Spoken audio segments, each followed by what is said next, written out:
everyone, welcome back to Book Reviews with Anne. Okay, today we are going to be doing Miss Julia Quinn, 10 Things I Love About You. So, but real quick before I get started, I just want to talk about this awesome mess in the background. This is our kid library. Like I said, we kind of have books everywhere. And so I just want to bring this up for any of you moms out there that have a million books and they look like caca poo. It happens to all of us. If anybody does have any helpful tips like on organizing, especially children's books or young adult books to make them look cool, please let me know in the comments below. Otherwise, I will just keep hitting up Pinterest and try to find a way to make my books actually look awesome. I think it looks awesome. My husband thinks it looks like a mess. So, Miss Julia Quinn. So, if you have not seen The Bridgertons on Netflix, first of all, shame on you because it is delicious.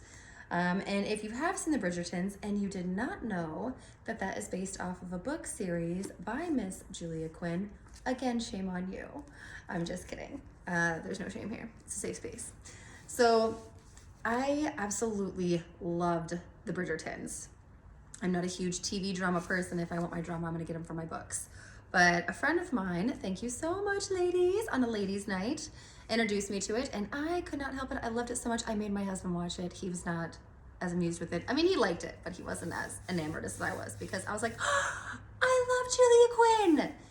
And the book series that she has for the Bridgertons, which is not called the Bridgertons, I can't remember. I think it's like they have one. I think there's like 7. They have The Viscount and I, which I think is the book I'm on when I quit reading it. But they have a ton and they are really fun. Julia Quinn is a fabulous author. She really weaves a great story. So this book is 10 Things I Love About You. And I picked this book up at Walmart for like, I think it was like $6 at the time. I can't remember. It's been quite a while now. But I picked it up because I love the movie with Heath Ledger and, was it Julia Stills, I think? I can't remember, but, I do not know Heath Ledger was in it. And it's 10 Things I Hate About You. And I absolutely love that movie. And so I was like, oh, well, is the book like that? It's not, but it's adorable. I love this book. I love the way it's written. So, like I said, I think I got the guy for like $6. If you go on to Thrift Books, you can get it for $4.69. And don't forget the $10, if you get $10 in shipping, or if you spend $10 more, you get free shipping. I think I say that all the time.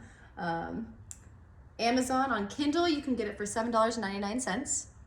You can get it on audiobooks for $7.95. And you can get it for the mass market paperback, which is $8.99, which I will take a second right there and say, if you did not know the difference between that and paperback, because I didn't, the mass marketing paperback is just a smaller version of the book. It's like more condensed.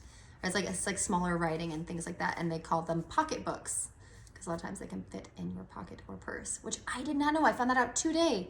Dude, I love doing these book reviews because I find out all sorts of cool stuff like that. I'm like, yeah, I want all of those so I can carry them everywhere, obviously. But the regular paperback is $14.05. I didn't happen to see if there was any charge in shipping. I forgot to look. I'm sorry. Barnes & Noble, this guy is $8.99. So if you want to read it, the lusty meter for this guy is, I'd say about, I put her at a 6. There are some steamy scenes. But nothing that you're probably going to like, oh God, oh my, but you might be like, oh, let's see. Oh my, well, I have never, but not over the top. So what I love about Julia Quinn is she usually has, I guess not always, but she usually has some sort of like very ornery older person, usually like a grandma or an aunt that's like older, and they are super ornery and all in your business, and they are not always the nicest. And I love crotchety, ornery old people. They're one of my favorite people. I also love crotchety, ornery toddlers. I just love ornery people. They're so funny, and I think they add spice to life. And so you definitely have one of those in here. The main character's grandmother is, A little saucy. And I love the fact that she is a little sauced as well. She does like her drinks. Not unlike somebody else we might know. So this book was absolutely fabulous. I love the interactions of the characters. And I think there was just the right amount of like saucy from the girl and sassy, and the guy was just sensitive enough that it worked, you know?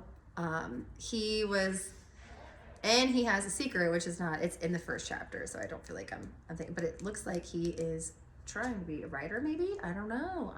I try not to give too much away in these book reviews because I want you to be able to read it. I don't want to completely spoil things if you want to read it and then I ruin everything for it. I just kind of like try to give you a gentle yes or no. And if it's a no, I kind of try to tell you why. And if it's a yes, I kind of try to tell you why. So would I recommend this book? 110%. It's such a fun story. It's such, and they don't really like travel a lot and not a lot happens, but there's a lot of like interconnecting dynamics between the people. And so it's like there's enough to keep you busy that you don't really become bored with, you know, the fact that there's not an adventure or, you know, like traveling or space travel, or like there's no like thing happening. It's more of just like, ooh, oh my goodness, did you see this tea? Without it being super drama-y.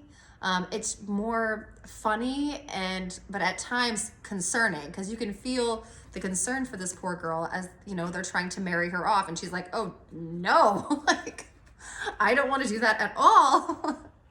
And she's trying to stay like, you know, proper and poised and all of these things. But it's really difficult for her because she doesn't necessarily want to marry the people who are trying to get her to marry, which I cannot fault this poor girl. So, and I even love, they have, I don't know if you can see this, but in the back they have like the 10 reasons or 10 things you should know, and they do a list of 10 things, and they do that dotted throughout or Julia Quinn does that dotted throughout the book, but it's not too much. It's not always there, but it is a nice reminder of this girl like counting out of like, oh my gosh, like, and talking herself through these things. So in the back, I'm going to tell you what the book is about, because I don't think I really touched on any of that. I'm so bad about talking about the book without telling you what it's about. I'm so sorry. I get too excited. I just get too excited. I'm like a little puppy. I'm like, oh my God, I'm so excited I'm talking about this book.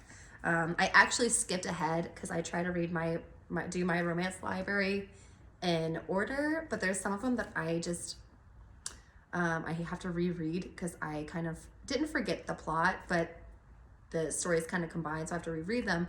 And so I kind of skipped ahead to Julia Quinn. I was like, which one do I want to do today that's just fantastic? And I was like, duh, Julia Quinn.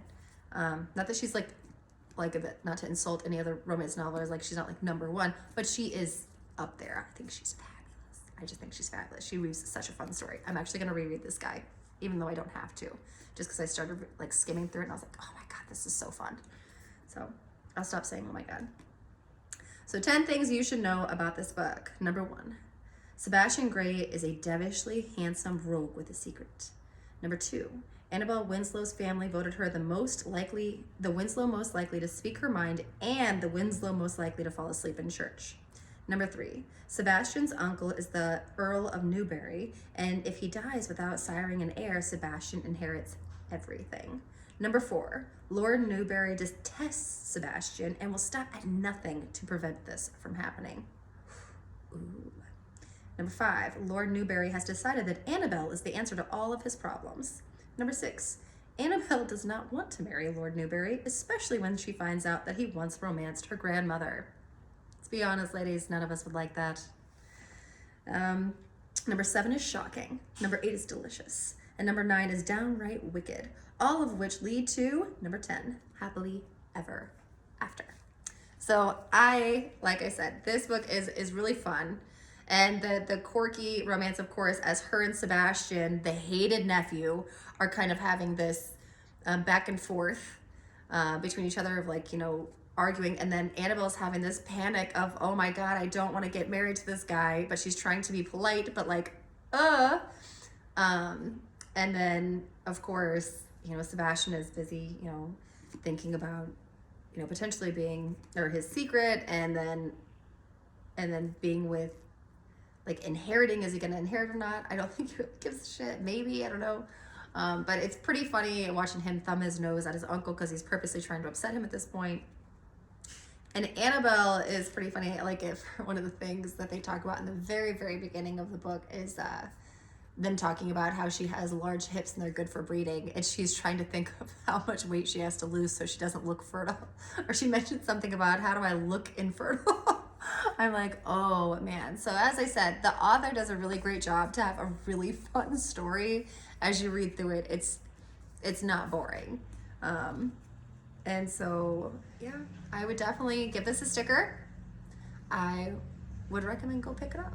Either pick it up from a used bookstore, which I always promote, or thrift books, which is my personal favorite, or you can pick it up from, you know, Amazon or Barnes & Noble. Anywhere you like. Honestly, if it were me and I was going to Barnes & Noble, I would look for a box set of Julia Quinn, or look online and see if anybody has her complete set, because you're not going to be disappointed with her books. Some of her books might not be your most favorite, but you're not going to be disappointed with the author.